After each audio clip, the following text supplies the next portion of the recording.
Daniel Barrett was checking his fences one quiet morning when he found her, unconscious and barely breathing beside her horse. He didn't think twice about bringing the stranger back to his farmhouse. As a struggling farmer trying to save his family's land, helping others was just something he'd learned from his father. But this injured woman wasn't just another lost rider who'd taken a fall. She was Alexandra Rothschild, the famous billionaire who disappeared from her own wedding 3 months ago. No one knew why she ran or where she went, until now. What happens next will change both their lives forever. Before we jump back in, tell us where you're tuning in from. And if this story touches you, make sure you're subscribed, because tomorrow I've saved something extra special for you. The woman's skin was cold to the touch when Daniel reached her. Dark clouds gathered overhead, promising the storm the weather service had been warning about all week. He pressed 2 fingers against her neck, relief washing over him when he felt a steady pulse. "Hey!" he called out, gently shaking her shoulder. "Can you hear me?" No response. The horse, a magnificent bay thoroughbred that probably cost more than his truck, nickered nervously and pawed at the ground. Daniel noticed the quality of the riding gear: hand-stitched Italian leather saddle, precision-crafted bridle. Everything about the horse and its equipment spoke of wealth, making the rider's simple, dark clothing seem oddly out of place. Her boots caught his attention first. They were expensive, but worn in a way that suggested weeks of hard riding. One heel was starting to separate, and the leather showed signs of exposure to elements they were never meant to endure. Thunder rumbled in the distance. Daniel made his decision quickly, years of practical farm life kicking in. He couldn't leave her out here, not with a storm coming and temperatures dropping. The nearest hospital was 40 minutes away in good weather, and these clouds promised anything but. "All right," he muttered, carefully sliding his arms under her knees and shoulders. "Let's get you somewhere safe." She was lighter than he expected, though dead weight was never easy to manage. The horse followed without being led, probably trained better than any animal he'd ever handled. Daniel's farmhouse wasn't far, just over the rise and past the old maple grove his grandfather had planted. Inside, he laid her on the couch, his mother's hand-crocheted throw, providing some warmth. The horse he settled in the barn, noting how it immediately made itself at home among his more modest workhorses. Back in the house, Daniel did a quick assessment. No obvious injuries. No blood. Her breathing was regular and her pulse remained steady. Dehydration maybe, or exhaustion. He found a small leather saddlebag still attached to her belt, the kind of thing meant to hold a phone or wallet. Inside was nothing but a torn scrap of white fabric that looked suspiciously like wedding dress silk, and a silver chain with a single pearl. Rain began pelting the windows as Daniel debated calling the sheriff. Something about the situation felt off. The mix of expensive gear and deliberate anonymity. The torn wedding dress fragment. The way she seemed to be running from something rather than heading toward anywhere in particular. The woman stirred slightly, mumbling something incomprehensible. Daniel leaned closer, trying to catch her words. Her eyes fluttered open for just a moment, striking green irises clouded with confusion, before closing again. "Water," she whispered. He held a glass to her lips, supporting her head as she took small sips. Even barely conscious, there was an elegance to her movements that spoke of refined upbringing. "Thank you," she managed, before drifting off again. Daniel sat back in his father's old armchair, watching her sleep as the storm intensified outside. He couldn't shake the feeling that his quiet life was about to become considerably more complicated. The old farmhouse creaked in the wind, its familiar sounds offering little comfort as questions multiplied in his mind. Who was she? What was she running from? And why did he have the distinct impression that calling the authorities would be exactly the wrong thing to do? Lightning flashed, illuminating her face. In that brief moment of clarity, recognition hit him like a physical blow. He'd seen her before, on news websites, social media, even the old TV he kept in the kitchen. Alexandra Rothschild, the billionaire heiress who'd vanished from her own wedding, leaving behind a media frenzy and 1,000 unanswered questions. Daniel ran a hand through his hair, suddenly very aware of the gravity of his situation. One of the world's richest women was unconscious on his couch, clearly hiding from something or someone. And now he was involved, whether he wanted to be or not.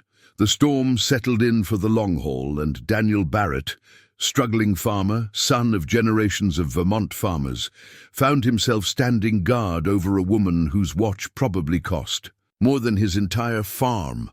Sometimes, he reflected, life's biggest moments arrive quietly, disguised as simple acts of kindness. He just hoped this particular act of kindness wouldn't end up being more trouble than either of them could handle. The storm grew fiercer as night approached. Daniel kept busy, checking on the horses, starting a fire in the old wood stove, and periodically consulting his mother's worn medical reference book, a relic from her nursing days that had saved more than one farm animal over the years. Every few minutes, he found himself glancing at his mysterious guest, watching the steady rise and fall of her breathing. Around midnight, the power went out. Daniel lit the kerosene lamps he kept for emergencies, their warm glow casting dancing shadows on the walls. The woman stirred, perhaps responding to the change in light. Where? Her voice was hoarse, but carried the unmistakable polish of expensive education. "You're safe," Daniel said, keeping his distance to avoid startling her. "I found you collapsed near my fence line. Brought you here when the storm hit." She tried to sit up, then fell back with a grimace. "My horse?" "In the barn, dry and well fed." Relief crossed her features. She studied him through half-closed eyes, clearly assessing whether he posed a threat. Daniel remained still, letting her draw her own conclusions. "Thank you," she said finally. "I'm Sarah." The lie came smoothly, practiced. Daniel noted how she touched her bare ring finger, a habit of someone used to wearing rings but deliberately going without. "Daniel Barrett," he replied, deciding to play along for now. "You've been out for about 6 hours. Think you can manage some soup?" She nodded, and he brought over a bowl of his mother's recipe, chicken and vegetables, slow-simmered and stored for emergencies. As she ate, her movements were precise, controlled, even in her weakened state. Everything about her screamed old. Money and careful training, making her attempted disguise as a simple rider all the more intriguing. "This is delicious," she said, surprise evident in her tone. "My mother's recipe. She believed good food was the best medicine." "Was?" "She passed 3 years ago. Cancer." "I'm sorry." The sympathy in her voice was genuine, a crack in her carefully maintained facade. Lightning flashed, and she flinched, not at the light, Daniel noticed, but at the sound of her own expensive watch catching the lamplight. She quickly covered it with her sleeve, but not before he caught a glimpse of the Patek Philippe logo. "Storm's supposed to last through tomorrow," he said casually. "Roads will be impassable. You're welcome to stay until it passes." Fear flickered across her face. "I shouldn't. I've imposed enough." "Ma'am, Sarah!" He caught himself, seeing her tense at his near slip. "There's nowhere to go tonight." "Whatever you're running from, it'll have to wait until the weather clears." She studied him for a long moment. "You know who I am." It wasn't a question. Daniel nodded slowly. "Are you going to call the police?" "Do I need to?" She shook her head, then winced at the movement. "Then no, but I think you owe me the truth, at least enough of it to know what kind of trouble I might be in for helping you." Alexandra Rothschild, billionaire heiress, financial prodigy, recent runaway bride, set aside her empty soup bowl with perfect poise. "It's complicated." "Usually is." Daniel settled into his chair. "We've got all night." She seemed to wage an internal battle before speaking. "What I tell you could put you at risk. My farm's about to go under. My last relationship ended when she chose the city over mud season, and I haven't had a real vacation in 8 years." He offered a wry smile. "Risk's a matter of perspective." Something in his frank assessment appeared to resonate with her. She glanced at the medical book on the side table, its pages dog-eared from years of use. "Your mother was a nurse." and a farmer's wife. Said healing came in many forms.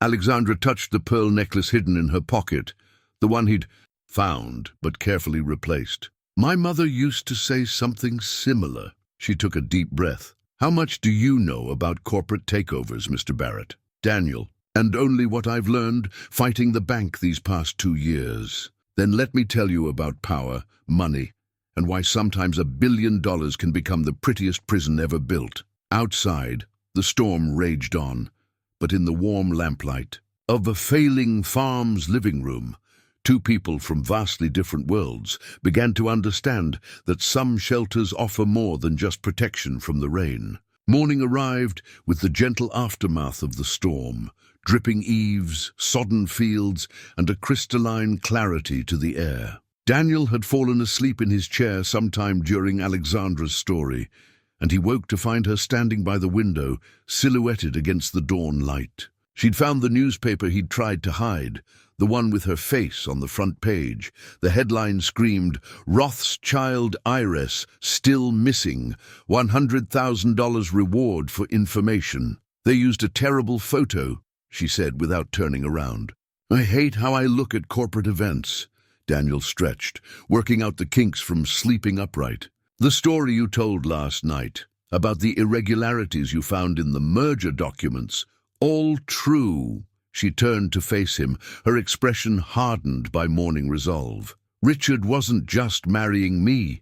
He was orchestrating the perfect corporate takeover. Once we were married, his voting rights would have given him control of everything. But you caught it.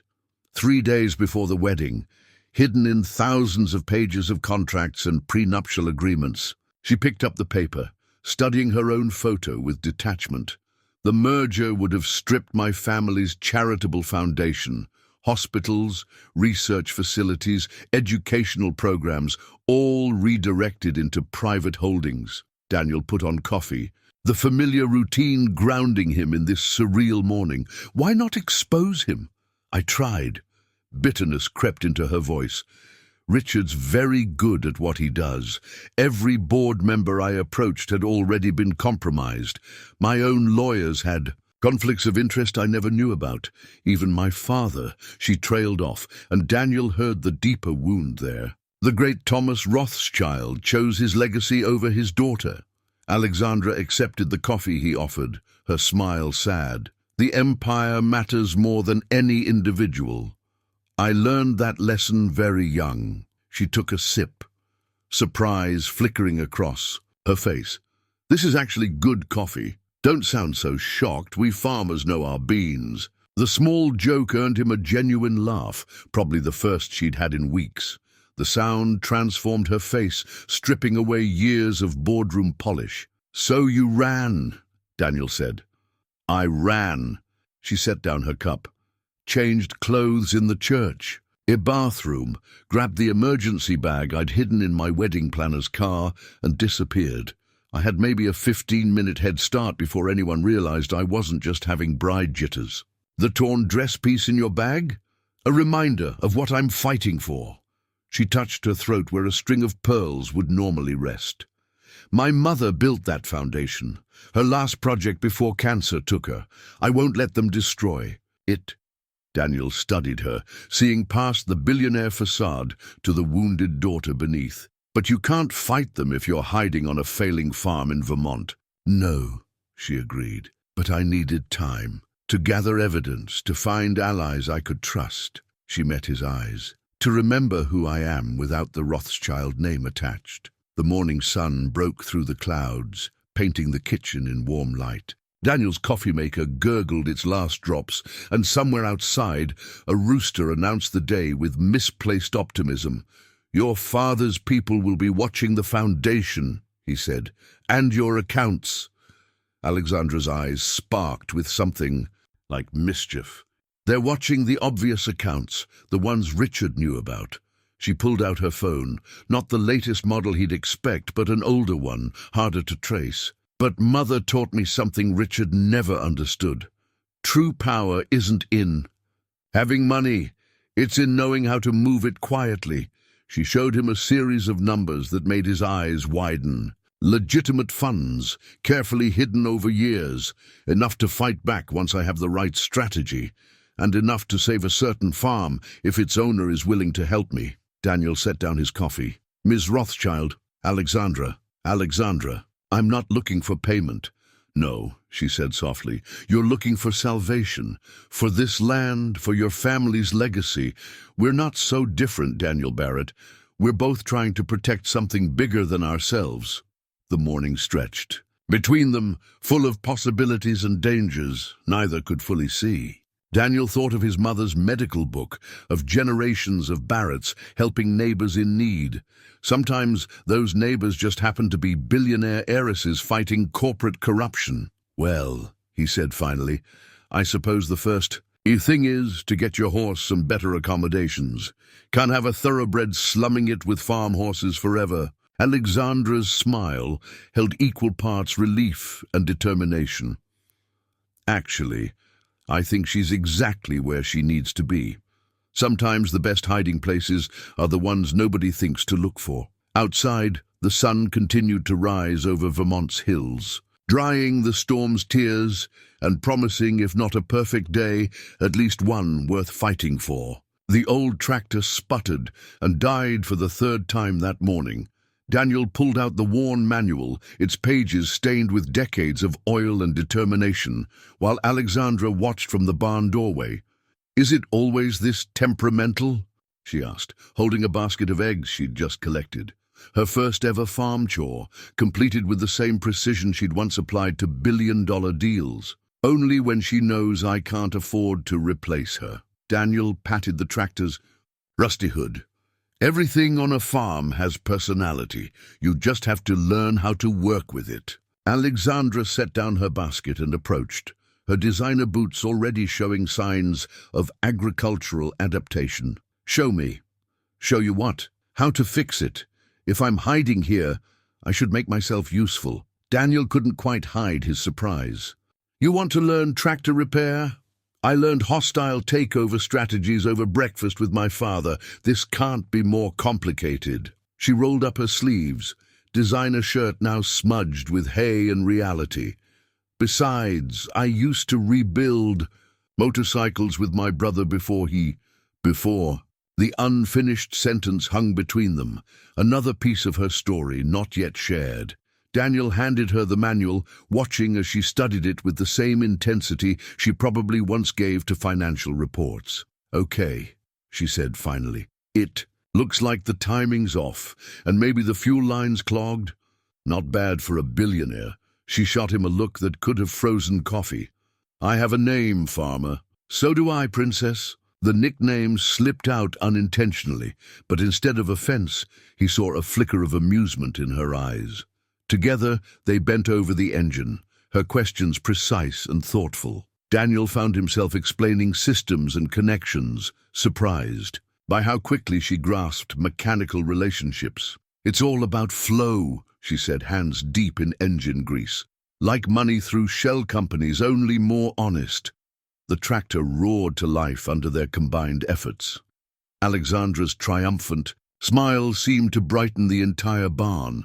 Not bad for a first lesson, Daniel admitted. Ready to learn hay baling? Is it harder than orchestrating a merger?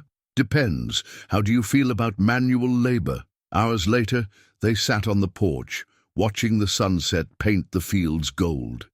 Alexandra's perfect manicure was destroyed. Her clothes would never be the same, and she looked more alive than she had since arriving.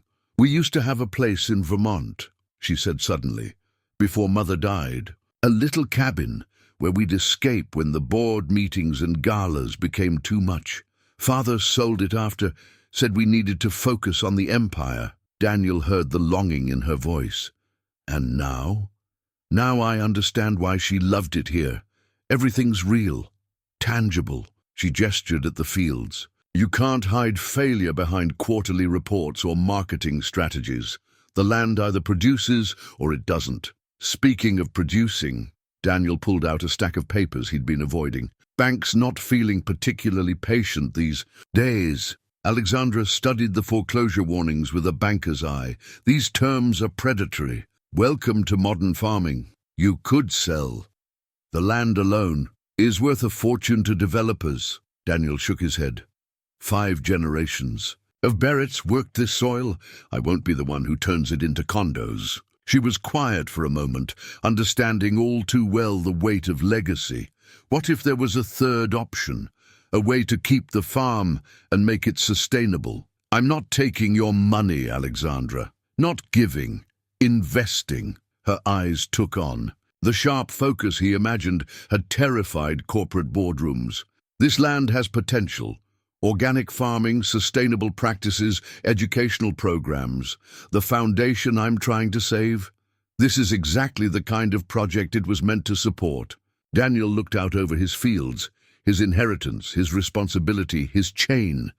And if your father wins, if Richard gets control, then we'll have already started something they can't easily undo. She touched his arm lightly. Sometimes the best defense is to build something worth protecting.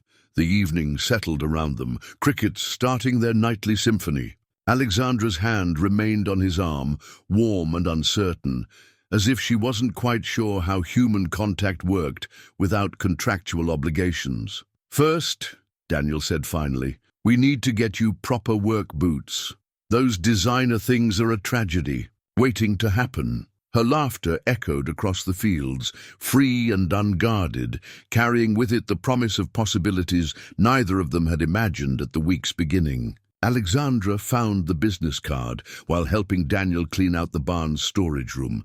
It was buried in a box of old papers, Richard Huntington III, CEO, emblazoned in gold lettering.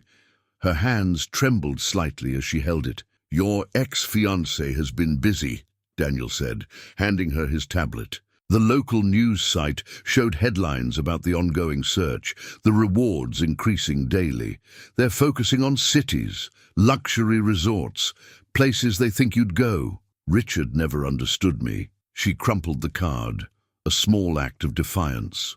He saw the name, the accounts, the connections, never the person. Thunder rumbled in the distance, another storm approaching. They'd developed a rhythm over the past week, working together during the day, talking during the evenings. But some subjects remained carefully avoided. Tell me about him, Daniel said quietly. The real story. Alexandra leaned against a hay bale, the sweet smell of summer grass surrounding them. We met at a charity gala. He was brilliant, ambitious, charming, said all the right things, knew all the right people. Her laugh held no humor. The perfect match according to every society column. But I caught him on the phone one night talking to his board. The Rothschild girl is our key to everything. Not Alexandra, not even Ms. Rothschild, just the Rothschild girl. She closed her eyes. I should have left then. Why didn't you? Because that's not how it works in my world. Marriages are mergers. Feelings are footnotes in the contract. She pulled out her phone, showing him a news photo of Richard at a press conference. He's promised to bring me home safely, as if I'm a lost pet. Daniel studied the image. Richard's perfect suit, practiced concern, camera-ready smile. He's good, the best. Every interview perfectly crafted to make him the devoted fiancé, searching for his troubled bride. Her voice hardened. Meanwhile, his lawyers are trying to activate clauses that would give him control even without the marriage. Can they do that? They're trying. That's why I can't. She stopped as Daniel suddenly tensed, listening. A car engine rumbled in the distance. They moved to the barn door. An unfamiliar SUV was pulling up the farm's long driveway. Local sheriff, Daniel said. Probably just routine, but I should hide. Back room, I'll handle this. Alexandra slipped away as Daniel stepped out to greet the visitor. Through the barn's worn boards, she could hear their conversation. Morning, Dan. Interesting times. Same as always, Sheriff. Crops growing, weather changing. Heard you had some excitement during the storm last week. Lights on late. Power was out. Had to check on the animals. A pause. Alexandra held her breath. You'd tell me if you saw anything unusual? There's reward money being offered. Could help with the bank situation. Appreciate the thought, but nothing to report. The voices grew fainter as Daniel walked the sheriff back to his car. Alexandra sagged against the wall, heart pounding. When Daniel returned, she was still there, processing how close she'd come to discovery. "Thank you," she whispered. "Don't thank me yet. They'll be back." "I should leave. I'm putting you at risk." Daniel's hand caught her arm as she moved to go. "Running again?" "Being practical. Like you were with Richard." His words stopped. Sometimes running isn't the answer." She turned to face him, seeing not judgment but understanding. "You sound like you know." "Sarah." He released her arm. "My almost wife. She chose corporate law in Boston over mud season in Vermont. Said she couldn't waste her potential on a dying farm. I'm sorry." "Don't be. She was right about the farm. Wrong about the waste." He picked up the crumpled business card she'd dropped. "We all have ghosts, Alexandra. Question is, do we let them chase us, or do we turn and face them?" The storm was closer now, electricity charging the air between them. Alexandra looked at the card, at the man before her, at the choice crystallizing in this moment. "I'm tired of running," she said finally. "Good." Daniel smiled, warm and genuine. "Because I have some ideas about saving both our legacies, if you're willing to trust a farmer's crazy schemes." Crazy might be exactly what we need. The storm broke overhead, but for the first time in months, Alexandra felt like she was exactly where she needed to be. "You're doing it wrong," Daniel said, watching Alexandra struggle with the ancient cast-iron skillet. "Eggs need patience." "I've managed billion-dollar portfolios," she protested, scraping at the stubborn eggs. "I can handle breakfast. Different. Skill set." He reached around her, his hand covering hers on the spatula. "Here, gentle. Let them tell you when they're ready." The morning sun filtered through the kitchen window, catching on the hand-knitted scarf draped over a chair, his mother's last Christmas gift to him. Alexandra had found it while helping him organize the attic, treating it with a reverence that told him she understood its value, went far beyond wool and knitting needles. "My mother wouldn't believe this," she said, relaxing into his guidance. "Alexandra Rothschild, learning to cook farm-fresh eggs. And succeeding," he added, as the eggs slid perfectly onto a plate. "See? Not everything needs a board meeting to approve it." She bumped him playfully with her hip, their early awkwardness fading into comfortable familiarity. 2 weeks of shared work and quiet evenings had stripped away their surface differences, revealing unexpected commonalities beneath. "I found something else in the attic," she said, pulling out a small book. "Your mother's recipes?" Daniel took the worn notebook, his throat tight. She wrote down everything, said cooking was love made visible. "Show me." He looked at her. Really, looked. Gone was the polished corporate princess, replaced by a woman in borrowed jeans and one of his old flannel shirts, hair tied back practically, small smudge of flour on her cheek from her first attempt at biscuits. "You're serious about this? About learning?" "Yes." She took the notebook back, handling it carefully. "About understanding this life you love so much?" "Definitely." They spent the morning in the kitchen, Daniel teaching her the secrets his mother had passed down. Alexandra approached each lesson with the same intensity she'd once given to corporate takeovers, but softer now, joy replacing ambition. "The trick to pie crust," he explained, "is keeping everything cold, including your hands." "Is that why?" "Yours are always so cool." She caught herself blushing slightly at the admission she'd noticed. Daniel smiled but didn't comment, showing her how to cut butter into flour. Their hands brushed occasionally, each contact sending small currents of awareness between them. Later, they took lunch to the North Field, sitting on the tailgate of his truck. Alexandra had mastered egg sandwiches, taking inordinate pride in this small domestic victory. "Tell me about your mother," she said, watching clouds drift overhead. "The woman behind the recipes." Daniel fingered the scarf he'd brought along. The days were getting cooler. "She was magic. Could stretch $1 across 3 meals, knew every bird by its song, always had time to listen even when there wasn't any time to spare." The scarf. It was her last gift. Found it in her knitting basket after she'd finished it early. Labeled it for Daniel Christmas. Even sick, she was thinking ahead. Alexandra touched the scarf gently. My mother had a pearl for every major moment in her life, said memories needed anchors to keep them from drifting away. When she died, I inherited the necklace, but Richard has it now, in the safe, at his penthouse, along with everything else I left behind. Daniel heard the loss in her voice. We'll get it back. You helped me fix my tractor. Seems only fair I help you steal back your mother's pearls. She laughed, then realized he was serious. Daniel Barrett, are you proposing a heist? More like a redistribution of rightfully owned property. He grinned. Besides, I thought you liked crazy schemes. Their eyes met, humor fading into something deeper. Alexandra looked away first, but her hand found his on the tailgate.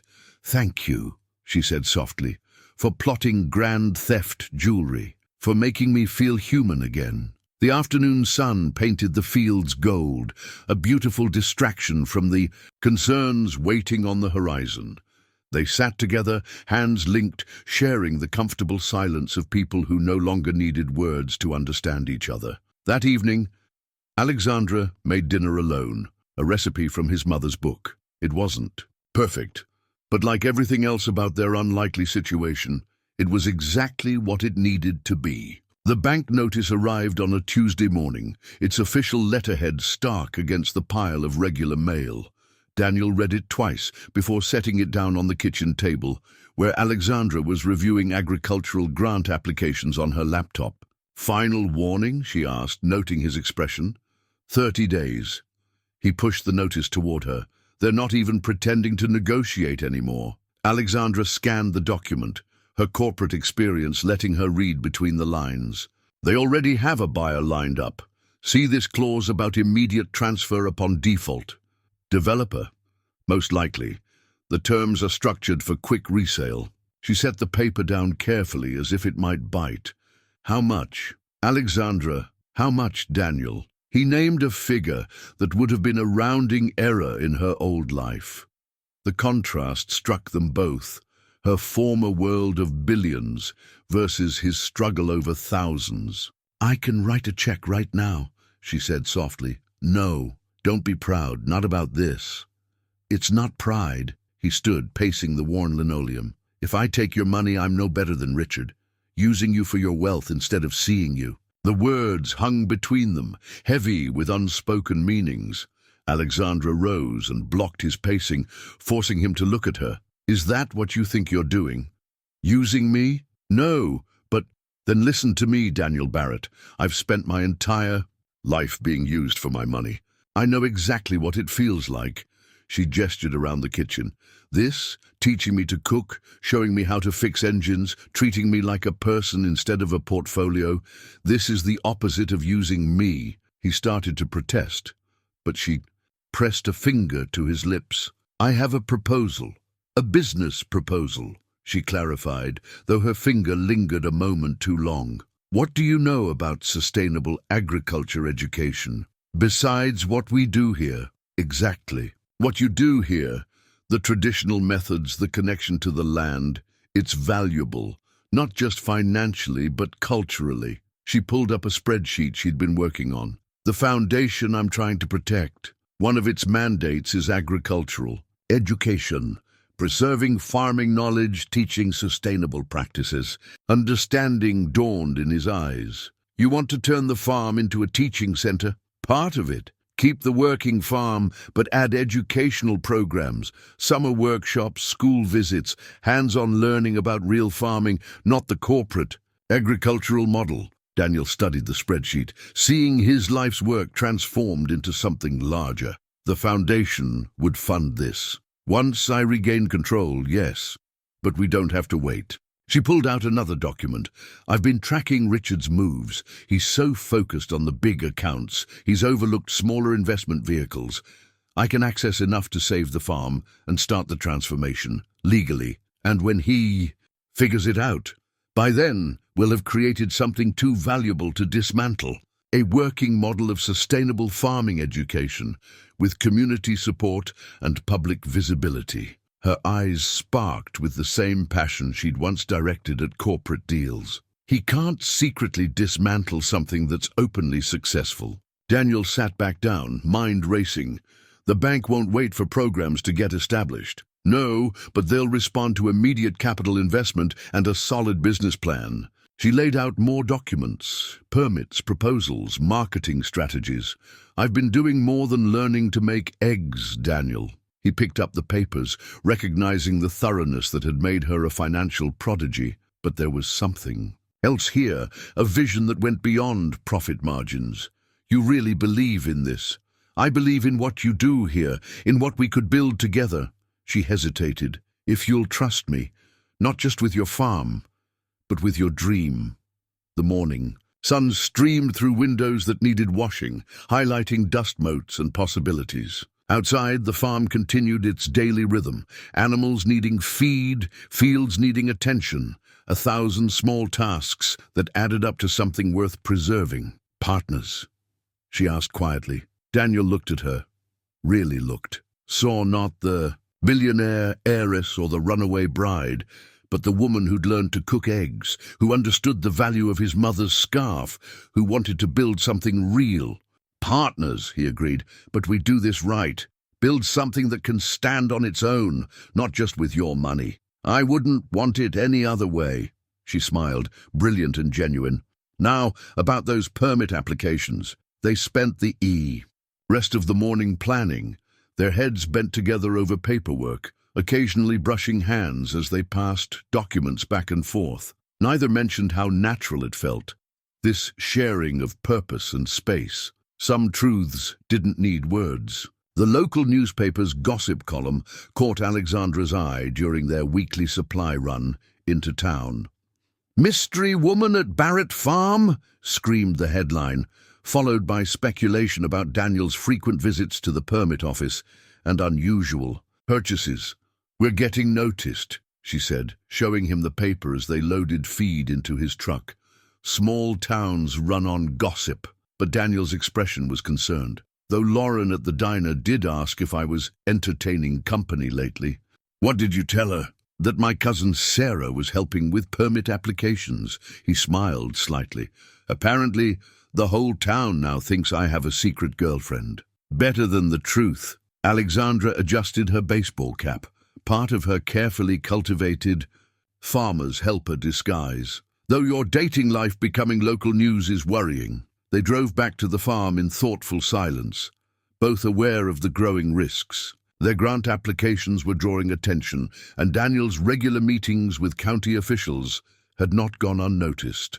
As they turned onto the farm's drive, Alexandra spotted an unfamiliar car parked near the house. "Daniel, I see it." His knuckles whitened on the steering wheel. "News plates!" A woman in a crisp business suit was taking photos of the farmhouse with a professional camera. Alexandra ducked down in her seat, heart pounding.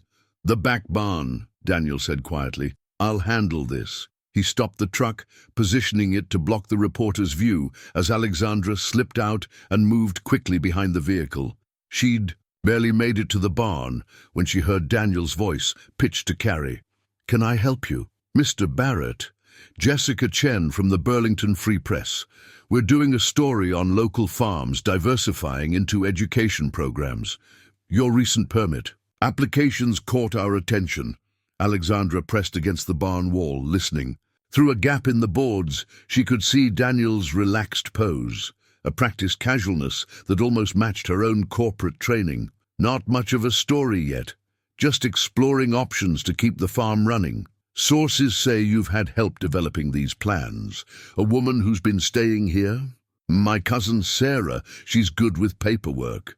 "Interesting, because we can't find any record of you having a cousin Sarah." Daniel's pause was perfect, just long enough to suggest mild annoyance. "Barrett's my father's name. Sarah's from my mother's side. Look, I appreciate the interest, but I've got animals to feed." "One more question. Your grant applications show remarkable financial insight, almost professional-level analysis. That's unusual for a small farm operation." "I read a lot." The reporter's laugh was skeptical. "Mr. Barrett, there's a substantial reward for information about Alexandra Rothschild. If you know anything." "Ms. Chen, do I look like someone who runs in billionaire circles?" Alexandra had to admire his performance, the self-deprecating tone, the farmer's humble charm. She could almost believe it herself. "The reward money could save your farm." The reporter pressed. "My farm doesn't need saving by tabloid money." Steel entered his voice. "Now, unless you have a warrant or a legitimate story about agricultural education, I'm going to have to ask you to leave. Don't you find it interesting that your cousin arrived around the same time Ms. Rothschild disappeared? I find it interesting that you're still on private property after being asked to leave." The reporter took one more photo before retreating to her car. Alexandra waited until the sound of engines faded before emerging from the barn. Daniel was still standing in the yard, tension visible in his shoulders. "That was too close," she said softly. "She'll be back, with more questions and probably records showing I don't have a cousin Sarah. I should go."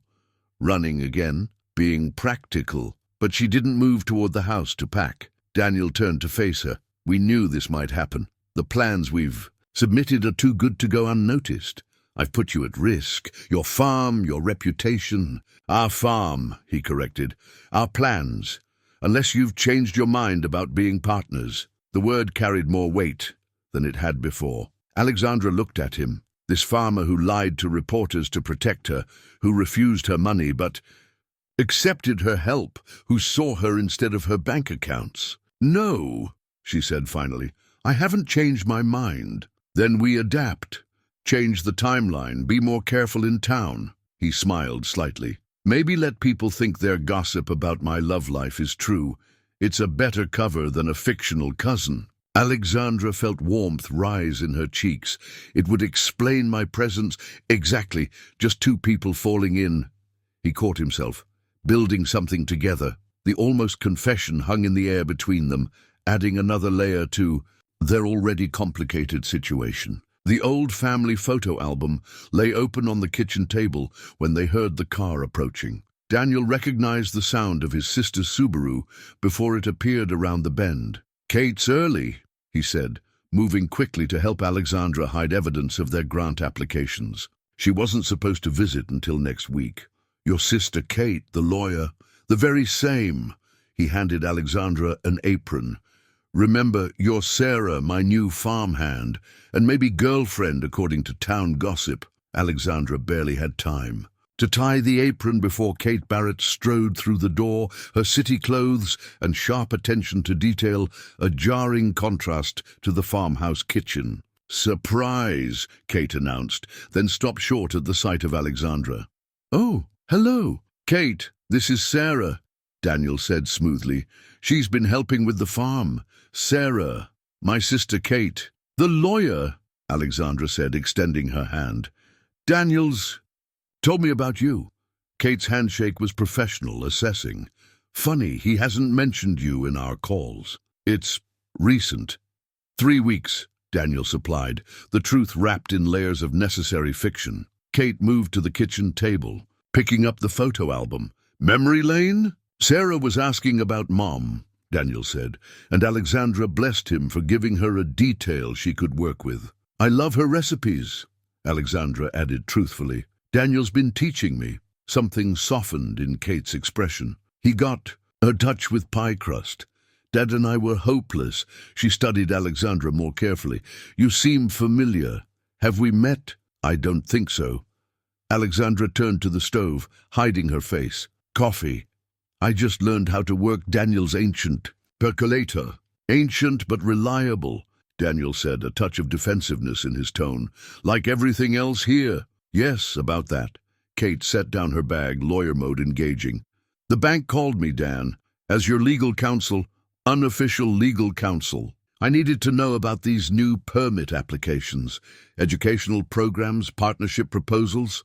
She glanced at Alexandra. "Is that where you come in?" Alexandra met Daniel's eyes briefly before responding. "I have some business background."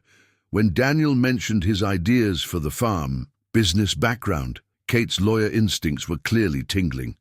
"What kind?" "Investment analysis," Alexandra said, letting a small truth slip through. "Before I needed a change." Kate pulled out her phone, and Alexandra felt her heart skip. One quick search of her face. Daniel intervened smoothly. How about a farm? Tour? Sarah's helped modernize the Northfield irrigation. In 3 weeks? Kate's skepticism was clear. She's a quick study. Outside, the afternoon sun cast long shadows as they walked the property. Alexandra demonstrated her newfound knowledge of farm operations, carefully mixing technical terms with deliberate novice mistakes. But she could feel Kate's sharp gaze, studying her every move. They stopped at the renovated barn, where Alexandra's thoroughbred was stabled beside Daniel's workhorses. "That's quite a horse," Kate commented. "Expensive breed for a farmhand." "Family horse," Alexandra said smoothly. "One of the few things I kept when I left my old life." Something in her tone must have rung true, because Kate's expression softened slightly. "Running from something?" "Kate," Daniel warned. "It's okay," Alexandra said. "Yes, I am, or was, until I found something worth staying for." She looked at Daniel as she said it, and the emotion in her eyes wasn't part of any cover story. Kate caught the exchange, her legal scrutiny giving way to sisterly interest. "Daniel mentioned the town thinks you're dating." "Small town gossip," Daniel said, but his ears reddened. "Is it?" Kate's smile was knowing. "Because you look at her the way Dad used to look at Mom." The comparison hung in the air, weighted with family history. Alexandra found herself holding her breath, understanding the magnitude of what Kate had just observed. "I should check on dinner," she said softly, giving them privacy. As she walked away, she heard Kate say, "She's hiding something, Dan. Aren't we all?" "True, but she looks at you the same way you look at her, so whatever her secrets are, they're hers to tell. When she's ready." Alexandra paused at the kitchen door, heart full. In 3 weeks, she'd found more truth in this farmhouse than in years of corporate boardrooms. She just prayed their carefully constructed world wouldn't shatter when those truths finally came to light. After Kate left, Alexandra sat on the porch steps, turning her old phone over in her hands. The screen still showed the last messages from her wedding day. Dozens of unanswered texts, growing increasingly frantic as her absence was discovered. Daniel joined her, 2 mugs of coffee in hand. "You okay? Your sister's very perceptive." "Runs in the family," he settled beside her. "Want to tell me what's really bothering you?" Alexandra pulled up a photo on her phone. A young girl with her father, both in riding clothes, both smiling. This was before Mother died, before the foundation became his obsession, before everything got so complicated. "You look happy." We were. The foundation was Mother's dream, bringing art, education, and opportunity to communities that needed it. Father understood that back then. She swiped to another photo, more recent. This was the day he announced the merger with Richard's company. The contrast was striking. The same 2 people, but now posed formally, their smiles corporate, perfect, and empty. "When did you first suspect something was wrong?" Daniel asked quietly. "Little things at first. Programs being quietly discontinued. Grant requirements becoming impossibly strict. Then I found the hidden transfers." Her voice hardened. "They were bleeding the foundation dry, moving assets through shell companies. By the time I traced it all, it led to Richard and my father. He knew Daniel. He knew what they were doing to Mother's legacy." She pulled up one final photo, her in a wedding dress, forced smile, Richard's possessive hand on her waist. The marriage would have made it legal, everything transferred to Richard's control, the foundation dismantled for tax purposes, all evidence buried in complex corporate restructuring. Daniel took her phone gently, studying the photos. "The night you ran, I had help. My old riding instructor. She kept my horse ready. My mother's secretary had been documenting everything, keeping records." Alexandra's voice broke slightly. "Good people who remembered what the foundation was meant to be. And now? Now I have proof. Documents, transfers, recordings of meetings. Enough to stop them, if I can get it to the right people." She met his eyes. "But Richard's lawyers are watching every official channel. Any legal move I make. They'll find you," Daniel finished, "and discredit everything. The troubled heiress making wild accusations, mentally unstable. She laughed bitterly. They've already planted the stories. My father even gave an interview about his concerns for my mental health. Daniel was quiet for a long moment, processing everything. The educational programs we're planning are exactly what Mother wanted. Real change, real opportunities. Not just tax write-offs and PR stunts. She touched his arm. That's why this matters so much. What you do here, what we could build together, it's genuine, tangible. It's also very public, he said slowly. Once we launch, they'll notice. Yes, she stood, pacing the porch. I should have told you everything sooner, given you our choice before involving your farm, your family. Alexandra, he caught her hand, stopping her movement. I chose this, chose you. The rest is just details we'll figure out. She looked down at their joined hands. Even if it means facing down, corporate lawyers, risking everything you've built? Funny thing about farmers, he said, smiling slightly. We're pretty good at fighting for what matters. The evening settled around them, crickets starting their nightly chorus. Alexandra felt something shift between them.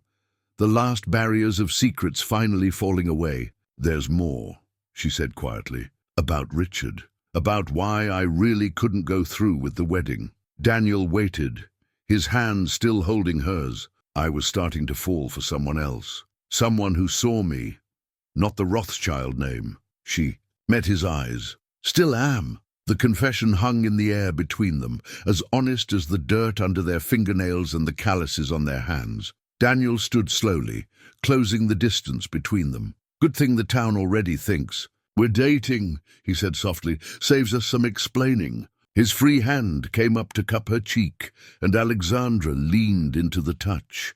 All the wealth in her old life had never felt as valuable as this moment, this connection, this truth. When they finally kissed, it tasted like coffee and promise and possibility, everything her arranged marriage had lacked. Here, on a struggling farm's porch, Alexandra Rothschild finally understood what her mother had meant about real wealth, having nothing to do with money. The farm's deed lay between them on the kitchen table, its edges worn from generations of careful preservation.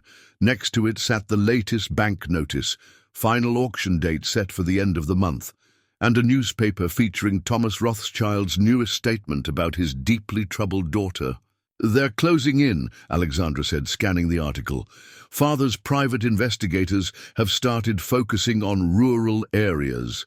Apparently my childhood love of horses suggests I might seek refuge on a farm. He's not wrong, Daniel managed, a slight smile despite the tension. No, but he is dangerous. Look at this quote. She read aloud.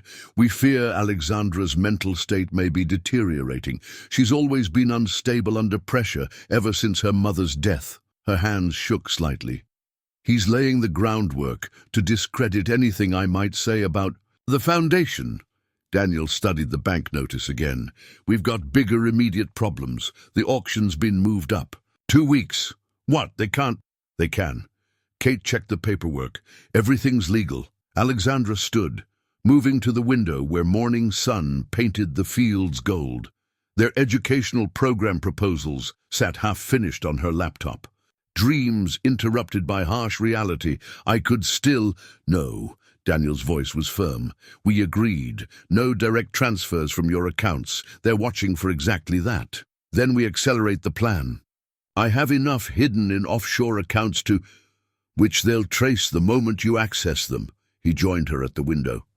Alexandra, we have to be smart about this. She turned to face him, tears of frustration in her eyes. Smart? They're taking everything, Daniel. Your farm, my foundation, our future, all of it, through completely legal channels. How do we fight that? Instead of answering, he pulled out his mother's old recipe book, opening it to a page marked with a recent news clipping. The headline caught Alexandra's attention. Tech Billionaire's annual charity gala, set to break fundraising records. Marcus Chen, she read. I know him. He was one of Mother's favorite grant recipients years ago, before Father changed things. And now he's hosting the biggest charity event of the season. 2 days before our auction date. Alexandra's eyes widened as she understood. An event Richard will definitely attend, along with every major financial and media player in the region. Daniel tapped the article. Very public, very well documented, and very secure. But her mind was already racing. Though I do still have my original invitation. Richard never thought to cancel it. Figure he assumed you wouldn't dare show up. Exactly. She grabbed her laptop, pulling up blueprints she'd downloaded weeks ago. The Foundation's original documents are in Richard's private office, along with Mother's pearls and every piece of evidence we need. While he's at the gala, his office will be empty. She met Daniel's eyes. But I can't ask you to risk this. If we're caught, pretty sure I risked everything the moment I let a runaway billionaire hide in my barn. His smile softened. The words. Besides, I grew up climbing silos. How different can a penthouse be? Alexandra touched his cheek, rough with morning stubble. This isn't your fight.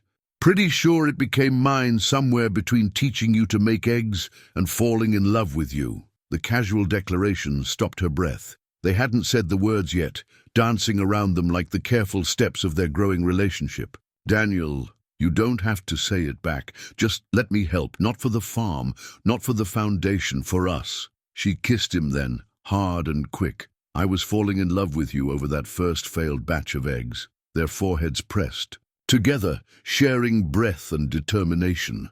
After a moment, Alexandra straightened, corporate strategist merging with farm-trained practicality. We'll need help, someone with legal knowledge who already knows something's not right with my story. Kate. Daniel nodded. She's been researching Richard's company ever since she left. Called me yesterday with questions about hostile takeover. Patterns. Smart woman. Runs in the family. He picked up the deed, running his fingers over the Barrett family name. This land, your foundation, they're both legacies worth fighting for. We do this together. Alexandra looked around the kitchen where she'd learned to cook, out to the fields where she'd discovered what real wealth meant, up to the man who'd taught her both lessons. Together, she agreed. But Daniel, when this is over, whether we win or lose, yes, I'm keeping the recipe book, and you. His laugh echoed through the kitchen, chasing away the morning shadows. Outside, the farm waited, its daily rhythms continuing despite human dramas. They had 2 weeks to save everything they loved. The odds were impossible. But then, Alexandra reflected, so was a billionaire heiress finding her soul on a failing farm. Sometimes impossible just meant you hadn't found the right recipe yet. The investigation files spread across Kate's dining room table told a story of corruption so detailed it took Alexandra's breath away.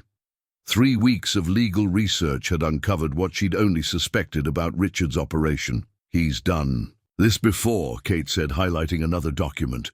Different foundations, same pattern. Marry into control, restructure into oblivion, profit from the ruins. And my father? Alexandra's voice was barely steady. Compromised. Here, Kate handed her a folder. Gambling debts, secret accounts.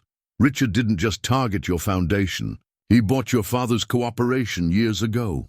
Daniel touched Alexandra's shoulder as she read, his presence anchoring her against the tide of betrayal. The pearls make sense now, she said finally. Why father let Richard keep them after I ran? Collateral, Daniel asked. Control. As long as Richard has them, he has proof he's still family. Still the wronged fiancé searching for his troubled bride. She closed the folder. The Foundation's original documents would show the truth. Mother's original mission statement, the ethical guidelines, the beneficiary protections, which is why they're locked in his office, Kate finished, along with evidence of every illegal transfer they've made. She eyed them both. You're really going to do this? We don't have a choice, Daniel said. The auction, a knock at the front door, silenced them. Through the window, they saw an expensive black car in the driveway. Back door, Kate said quickly. Now! But before they could move, the door opened. Richard Huntington III stood in The entrance, his perfect suit a contrast to Kate's casual home office. "Alexandra," his smile was camera-ready, "I've been looking for you." She felt Daniel tense beside her, but kept her voice steady. "Hello, Richard. You've led quite a chase." He stepped inside, uninvited. Quaint hiding place. Though I suppose a farm matches the mental state narrative we've developed. "We," Kate's lawyer tone could have frozen fire, "and you are in my house because—" "Richard Huntington." He didn't offer his hand. "Alexandra's fiancé. Here to bring her home." "Ex-fiancé," Alexandra corrected. "And I am home." Richard's laugh was practiced, patronizing. "Darling, look at yourself, playing farmer with—" He glanced at Daniel dismissively. "The help? This isn't you. You never knew who I was." Alexandra stood, Daniel rising with her. "But I know exactly who you are now.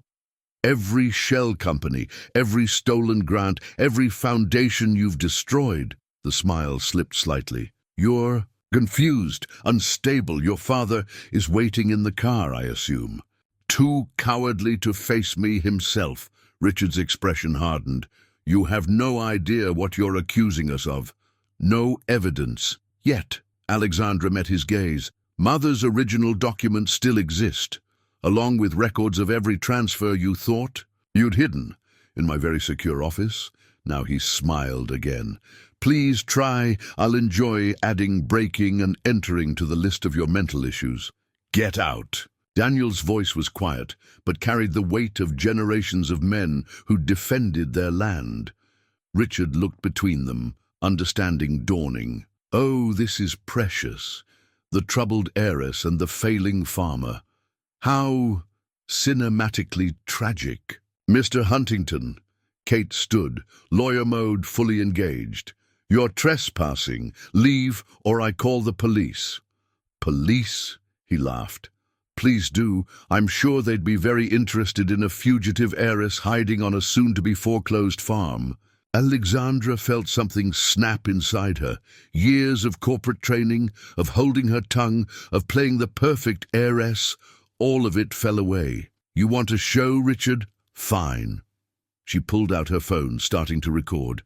"Tell me again how you and my father embezzled from my mother's foundation. About the shell companies, the hidden accounts. Or should I just wait and tell the story at Marcus Chen's gala next week?" The mask cracked, just for a moment, but they all saw it. "You wouldn't dare." The old Alexandra wouldn't. "But I'm not her anymore." She stepped closer. "I'm my mother's daughter, and I'm done letting men like you destroy what she built." Richard's hand shot out, but Daniel was faster, catching his wrist before it reached Alexandra. "That," Daniel said softly, "would be your last mistake." For a long moment, no one moved. Then Richard straightened, adjusting his cuffs. "You have no idea what you're doing," he said. "Any of you." "Actually," Kate smiled, holding up her phone, "we do. Thank you for the confession, by the way. Very helpful." Richard's exit was less polished than his entrance. When the car pulled away, Alexandra finally let herself shake. "Well," Kate said, "I guess we're definitely doing this now." Daniel pulled Alexandra close. "You okay?" "No." She leaned into him. "But I will be. When we finish this." They turned. Back to the files. Plans now accelerated by confrontation. The gala was 4 days away. They had a foundation to save, a farm to protect, and a future to fight for. Sometimes, Alexandra reflected, the biggest battles aren't won with armies or wealth, but with truth and a family stubborn enough to defend it. The legal documents were spread across Daniel's kitchen table, each one a piece of ammunition in their coming battle. Kate had worked through the night, building their case with the precision of a master strategist. Marcus Chen's security team approved your invitation, she said, passing Alexandra a file. They're sympathetic to our cause. Mother funded his first tech startup, Alexandra explained, back when everyone thought he was just a crazy kid with a dream. She smiled faintly. She had a gift for seeing potential others missed. Like mother, like daughter, Daniel said, glancing around his transformed farm. The kitchen had become their war room. Blueprints of Richard's office building covered one wall. Security rotations noted in Kate's careful handwriting. Alexandra's laptop showed live feeds from cameras they'd placed around the penthouse building, tracking patterns and possibilities. The gala's guest list arrived, Kate announced, pulling up an email. Richard's confirmed, along with... She paused. Father, Alexandra finished. Of course. Can't miss a chance to push their narrative about my mental state. Daniel studied the blueprints again. Security will be focused on the main event. But the upper floors will still have guards, Kate warned. Rich people are paranoid about their secrets. Good thing I grew up breaking into my own house when I forgot my keys. Alexandra joined Daniel at the blueprints. The service elevator has a blind spot here, and the cleaning crew changes shift during the gala's main speeches, which you'll be attending, Kate reminded her, very publicly. Alexandra touched the pearl necklace in the photo on her phone's screen, while Daniel retrieves the documents. And your mother's pearls, he added softly. She looked at him, this farmer who was willing to become a thief to help her fight for justice. Daniel, if you're caught, I won't be. He traced the route they'd planned. 4th floor window washer's platform to the service entrance. 15 minutes to the office. Everything's in the safe behind the Welsh landscape painting. Pretentious art hiding dirty secrets. The combination? Mother's birthday, Alexandra said. Richard loved using obvious codes. Made him feel clever. Kate spread out more documents.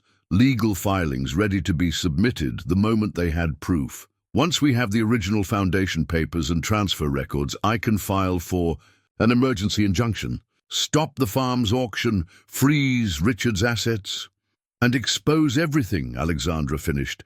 The scope of their plan hung in the air between them. Outside, the farm continued its daily rhythm, animals needing feed, fields needing tending. Inside, they prepared for war. Marcus Chen's speech starts at 9, Kate said. That's your cue, Alexandra. Every camera, every social media influencer will be focused on the main ballroom. While I slip out during the standing ovation, Daniel added.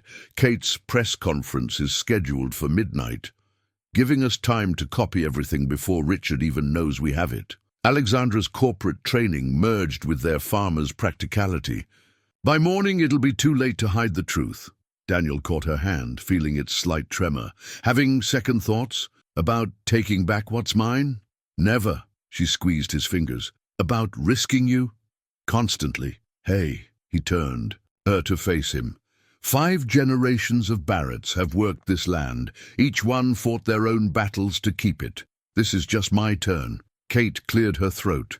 As your lawyer and his sister, I feel obligated to point out how many laws we're breaking, as opposed to the completely legal way they stole my mother's foundation. Alexandra's voice was steel wrapped in silk. Sometimes justice needs a little help. They worked through the evening, refining details, anticipating obstacles. Kate's legal experience merged with Alexandra's corporate knowledge and Daniel's practical skills, creating a plan that was either brilliant or insane. As night fell, they took a break, sharing coffee on the porch. The farm stretched before them, its fields silver in the moonlight. Mother would have loved this place, Alexandra said softly. The reality of it, the way nothing here is for show. She would have loved you here, Daniel responded. The real you. Kate watched them, understanding dawning in her eyes. You're not coming back to your old life, are you? Even after we win? This is my life now, Alexandra looked at Daniel. If a certain farmer is willing to share it. I don't know, he teased. How are you with winter chores? Their laughter carried across the night air, a moment of joy before tomorrow's battle. Inside, the evidence waited. Their weapons would be papers and proof, their battlefield a charity gala, their army 3 people crazy enough to believe they could win. But then, Alexandra thought, watching Daniel's profile in the moonlight, the best victories often came from impossible odds and unlikely heroes. The viral news article would later call it the gala that changed everything.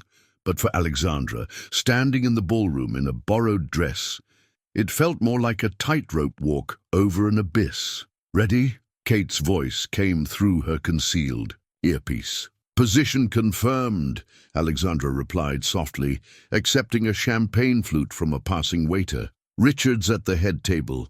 Father's with the board members near the stage. Through the earpiece, she heard Daniel's steady breathing as he prepared for his part. The knowledge that he was risking everything for her made her heart race more than the danger. "Security rotation in 3 minutes," Kate reported from her position in the hotel's business center. "Daniel, in position." His voice was calm, grounding. "Window washing platforms exactly where we expected." Alexandra forced herself to smile as another socialite passed, pretending not to recognize her. The whispers had started the moment she arrived. The prodigal heiress returned. At last, Richard's carefully crafted narrative about her mental state was already spreading through the crowd. "Mr. Chen is approaching the podium," Kate announced. "Alexandra, you're up." Marcus Chen's voice filled the ballroom. "Ladies and gentlemen, welcome to our annual celebration of innovation and philanthropy." Alexandra moved carefully through the crowd, feeling Richard's eyes track her movement. When she reached the bar, she turned to face him, raising her glass in a mock toast. His expression darkened. "He's moving," she murmured. "Father's following." "Perfect," Kate said. "Keep them focused on you. Daniel, go." Alexandra heard the faint sound of Daniel beginning his ascent as Richard approached, her father close behind. "Alexandra," Richard's voice carried just the right note of concern. "You're unwell. Let us help you." "Funny," she replied, letting her voice carry.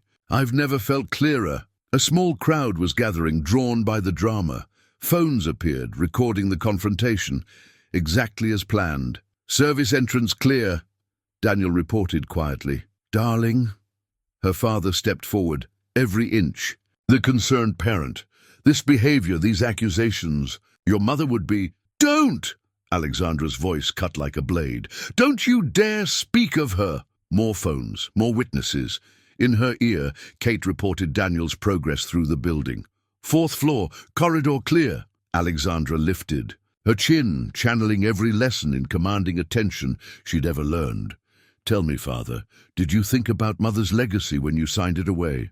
Or did Richard's promises make it easier to forget?" "You're confused," Richard interjected smoothly. "Unstable. Everyone here knows what you want them to know."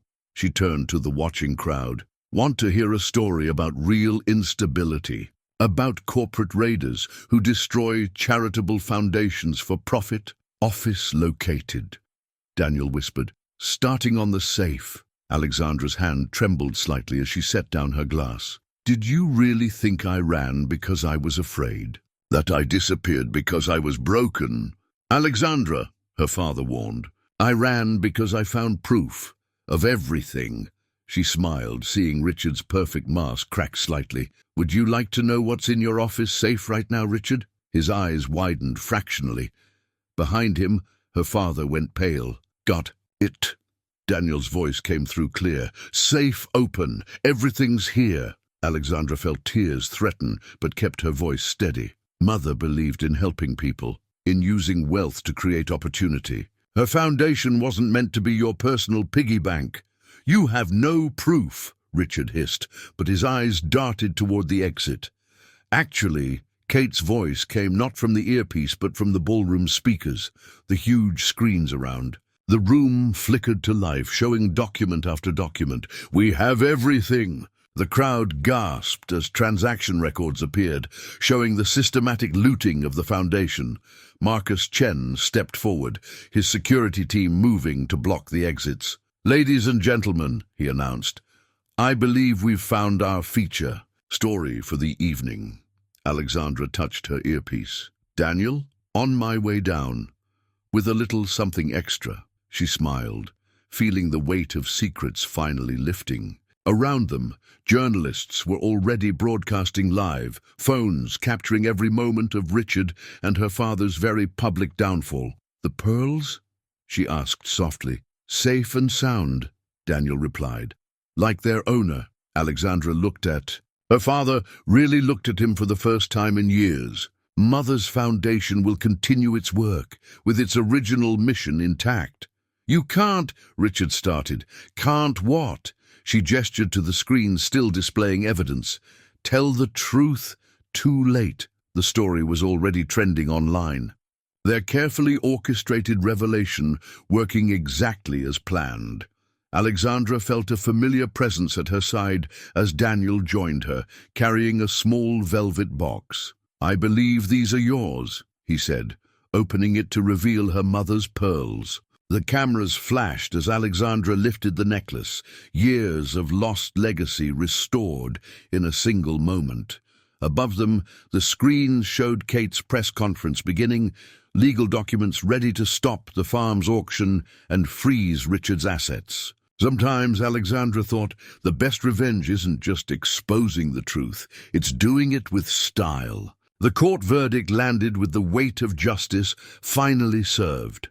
Kate stood at the courthouse podium, reading from the official judgment as cameras flashed. The court finds in favor of the plaintiff, Alexandra Rothschild, ordering the immediate restoration of the Foundation's original charter and the return of all misappropriated funds. Furthermore, criminal charges will be filed against Richard Huntington III and Thomas Rothschild for fraud, embezzlement, and conspiracy. Alexandra sat in the front row, Daniel's hand steady in hers.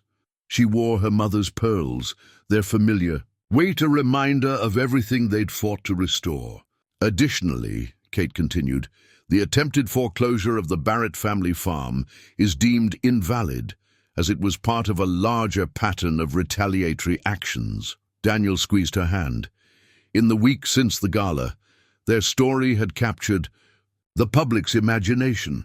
The prodigal heiress who found love and justice on a Vermont farm, the corrupt empire brought down by old-fashioned values and modern technology, the triumph of truth over power. Mr. Huntington and Mr. Rothschild are remanded to custody pending trial, Kate finished.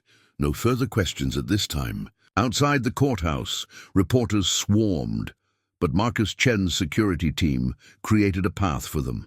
Alexandra caught glimpses of the headlines on their phones and tablets. Rothschild Iris exposes billion-dollar fraud. Love on the farm. How? A farmer helped take down a corporate empire. Foundation saved. Alexandra Rothschild restores mother's legacy. You okay? Daniel asked as they reached their truck, his old farm vehicle now famous from viral photos. Better than okay. She touched the pearls at her throat. Mother would have loved this ending. Beginning, he corrected. Pretty sure this is just the beginning. Back at the farm, they found Kate already working in the kitchen, surrounded by papers and laptop screens. The foundation board's been completely restructured, she reported. New oversight committees, transparent accounting, everything your mother originally designed. And the educational programs? Alexandra asked. Kate smiled. Fully funded, including a certain sustainable farming initiative in Vermont. Daniel studied the proposal map spread across his kitchen table. The farm would become a teaching center, preserving traditional methods while innovating for the future. Everything they'd planned, now made possible by justice instead of theft. Richard's lawyers are pushing for a plea deal, Kate continued. They know how bad the evidence makes them look. And father? Alexandra's voice was steady, but Daniel moved closer, supporting her, cooperating, fully. Kate's expression softened. He left you a letter if you want it. Alexandra looked around the kitchen where she'd learned to cook, out to the fields where she'd found herself, up at the man who'd helped her fight for everything that mattered. Later, she decided, we have more important things to focus on. As if on cue, a school bus appeared on the farm's driveway. Their first group of students, inner-city kids getting their first taste of agricultural education, funded by the very foundation Richard had tried to destroy. Show time, Daniel said, grinning. They walked out together to greet the bus. Alexandra had traded designer suits for practical farm wear, but she still wore her mother's pearls, a bridge between her past and future. The children spilled out, their excitement filling the morning air. Their teacher, a former Foundation Scholarship recipient, beamed at Alexandra. "Ms. Rothschild, we've been following your story in class. The kids have so many questions about sustainable farming." "Please," Alexandra smiled, "call me Alex, and this is Daniel Barrett, the real farming expert." Daniel stepped forward, his natural ease with children showing as he began explaining about the day's activities. Alexandra watched him, heart full of possibilities. "The first of many groups," Kate said, joining her.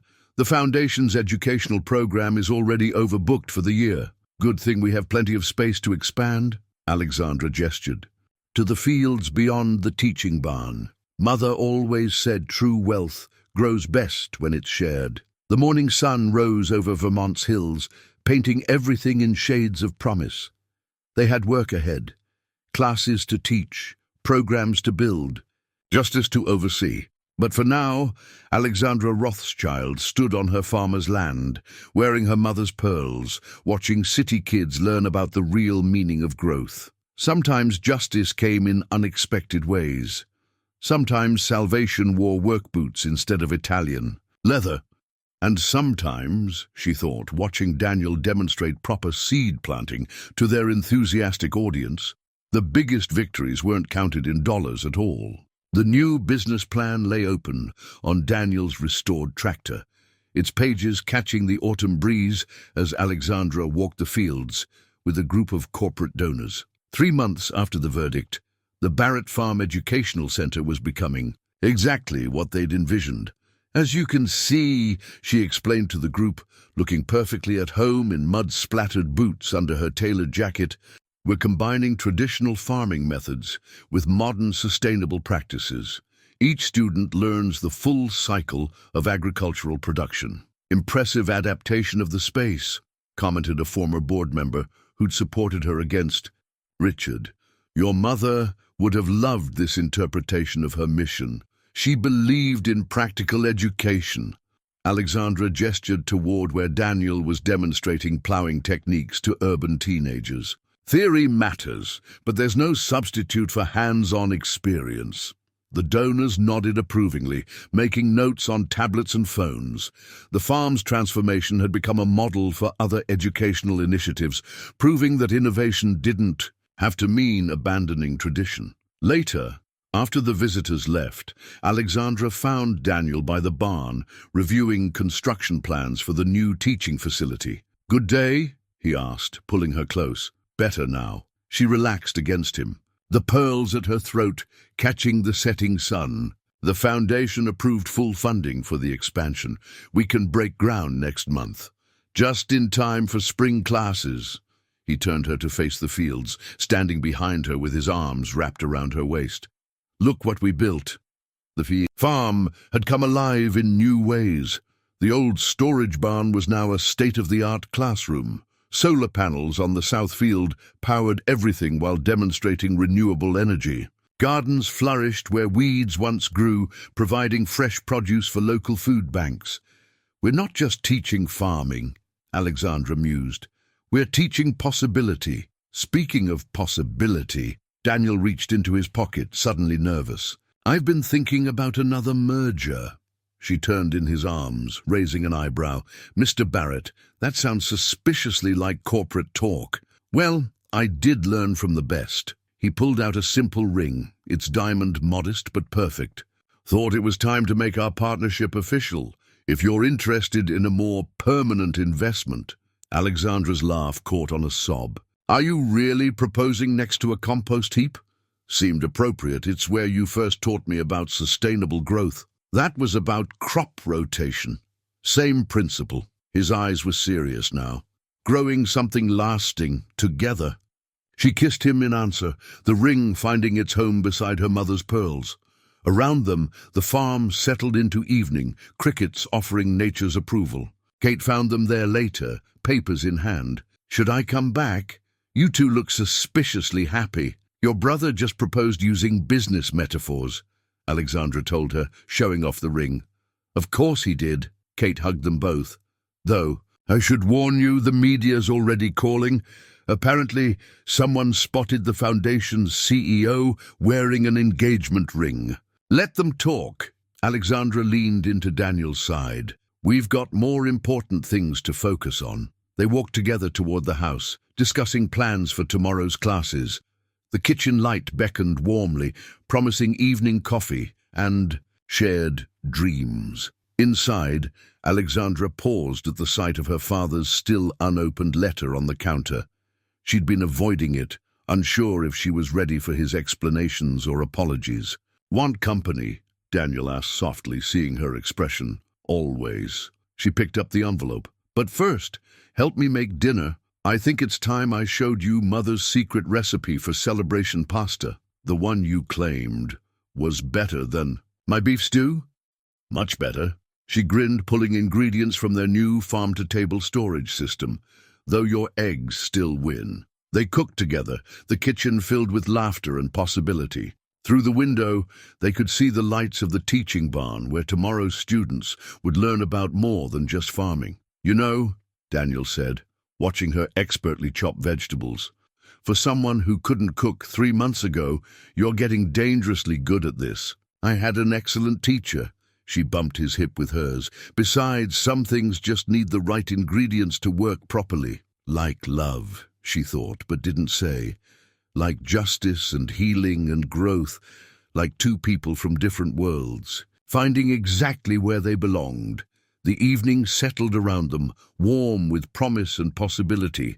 Tomorrow would bring new students, new challenges, new opportunities to prove that the best investments were the ones you made in people and dreams. But for now, they had this moment.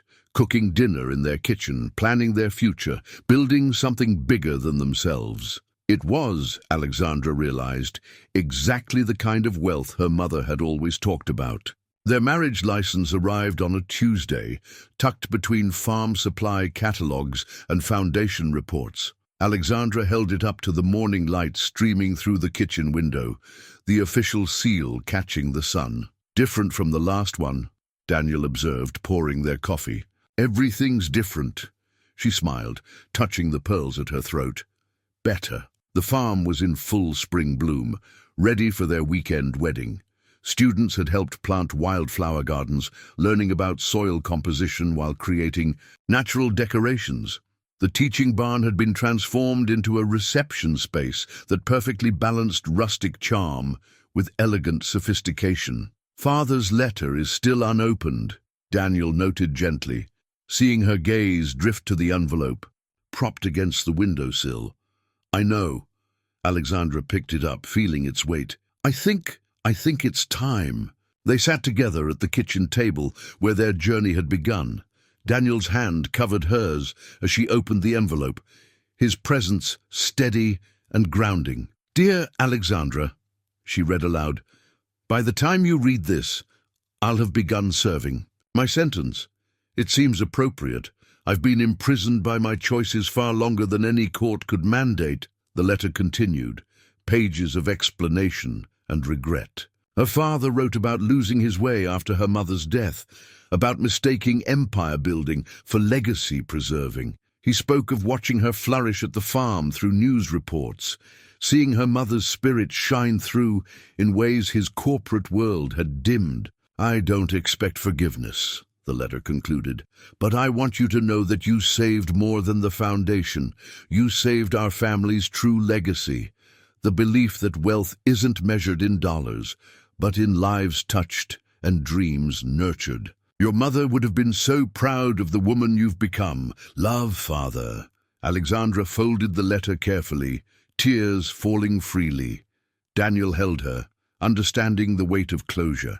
"He's right, you know," he said softly, "about what you've built here." Through the window they could see the morning's first students arriving. The farm had become everything they'd dreamed, a place of learning, growth, and possibility. City. Kids learned alongside rural neighbors, corporate interns worked with experienced farmers, and every day brought new opportunities to prove that different worlds could enrich each other. The wedding preparations continued around their regular classes. Alexandra insisted they maintain normal operations, wanting their students to be part of the celebration. Young hands helped arrange flowers, learning about plant species while creating bouquets. Cooking classes prepared reception dishes, turning lessons about farm-to-table practices into a feast. On the morning of the ceremony, Alexandra stood in their bedroom, wearing a simple dress that would have scandalized her old social circle. Her mother's pearls lay perfectly against the cotton fabric, more elegant than any designer jewelry. Kate appeared in the doorway, holding a surprise. Alexandra's old riding boots, now worn and comfortable from real use. Something old, Kate smiled, though I guess they're new to this purpose. The ceremony took place in the North Field, where they'd first worked together. Students and society members sat side by side on hay bales, watching as Daniel Barrett married Alexandra Rothschild under an arch of wildflowers grown in their own gardens. Their vows spoke of partnership, growth, and building something larger than themselves. When Daniel promised to always see her, not just her name, Alexandra's tears matched the happy sniffles from their assembled students. The reception celebrated both their worlds. Farm-fresh feast served on elegant china, string quartet playing. Alongside local musicians, corporate donors dancing with farming students. In one corner, Marcus Chen discussed tech integration with a teenage farmer who'd developed an innovative irrigation app. "Look what you built," Kate said, joining them as evening fell. "Both of you." They watched their communities mingle, barriers falling with each shared story, and discovered connection. The Foundation's new mission, bridging gaps through practical education, was living proof that different worlds could make each other better. Later, under stars bright enough to humble any chandelier, Daniel led Alexandra to the barn for a surprise. Inside, their students had created a wall of photos. Their journey from that first stormy night to today, the final image showed them both in the fields, teaching together, completely in their element. "Ready to go home?" Daniel asked as the reception wound down. Alexandra looked around at their farm, their students, their merged worlds. At the man who taught her that real wealth grew in open fields and honest hearts. "We are home," she said, softly. The night wrapped around them, full of promise and possibility. Tomorrow would bring new students, new challenges, new opportunities to prove that the best investments were the ones you made in people and dreams. But tonight, they had this moment. Two people from different worlds who'd found something real in a place where legacies grew from love and determination, not bank accounts and boardrooms. Sometimes, Alexandra thought, watching the stars wheel. Above their farm, the richest harvests came from the most unexpected seeds.